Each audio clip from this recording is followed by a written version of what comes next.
Parish family, Father Panteleimon on the third Monday of Lent. We are 15 days into Great Lent 2026. I took the last 2 days off from offering a reflection, but I'm back today. And today, actually, I want to do two things. First, I want to just tell you about something coming up. This Sunday, which is the 15th of March, is the elevation of the Holy Cross. It's the day we hand out daffodils to everybody at the end of liturgy, and we celebrate the cross. Also, we're going to be doing something kind of special. We are going to be doing sort of a groundbreaking after liturgy, right after liturgy, to celebrate, commemorate, recognize the renovation that we've started. So I hope you can join us. So immediately after liturgy, we're going to process outside, and we're going to have a little sort of ceremonial groundbreaking. So hopefully you can be with us. So that's number one. Number two is actually wanted to share a story, which is one of my favorite stories. So this Sunday, the reason I share the story is because this Sunday is the elevation or exaltation, I guess, of the Holy Cross. We always, the third Sunday of Lent. Every Sunday of Lent has a special commemoration. The first Sunday is the restoration of the icons. The second Sunday, which was yesterday, we honor St. Gregory Palamas. This Sunday is the Holy Cross.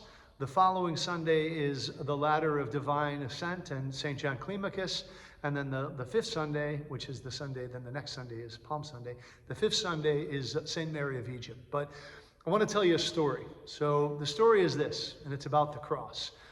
There was a man, it's in like the sayings of the Desert Fathers or something. There was a man who had a cross, and the cross was just, in his eyes, too heavy to carry. And one night he was praying. He was really having a difficult season in his life.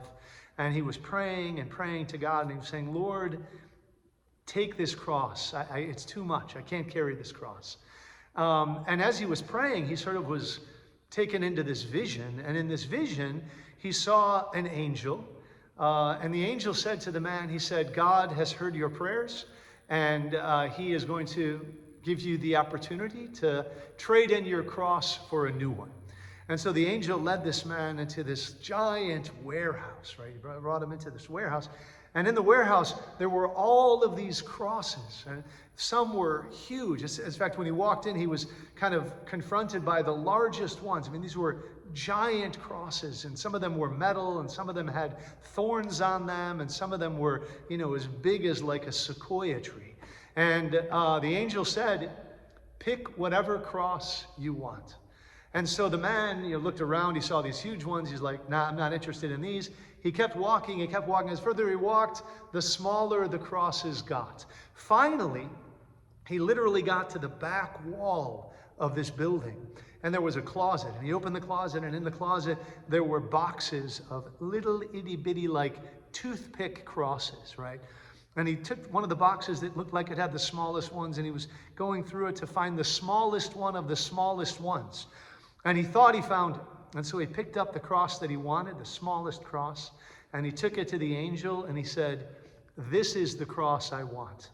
And the angel said, that's the cross you came in with. So what is the moral to the story? The moral to the story is that God gives us the cross we need. And rather than asking for a trade-in of our cross, the message of the cross is that we should say, Lord, give me the strength to carry this cross. Give me the patience and the love, because really God gives us whatever cross he gives us so that we can be saved. Really, that's the reason it is. We don't really understand it now. I'll give you one little last image. I remember hearing the image of, so everybody probably knows what a Persian rug is. So a Persian rug, if you look at the top of a Persian rug, it looks beautiful. It's a work of art.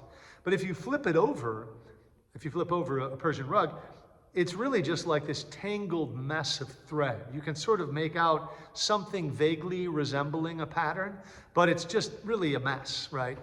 And so what I've heard said, I don't know if it was a saint or just some wise person, he said that right now in this life, we are underneath the Persian rug, right? So we're underneath the Persian rug. We're looking at the bottom of the Persian rug, and it doesn't seem, from our perspective, to make any sense, right? But from God's perspective, God is above the Persian rug, and when we die, God willing, we will also be with God above the Persian rug.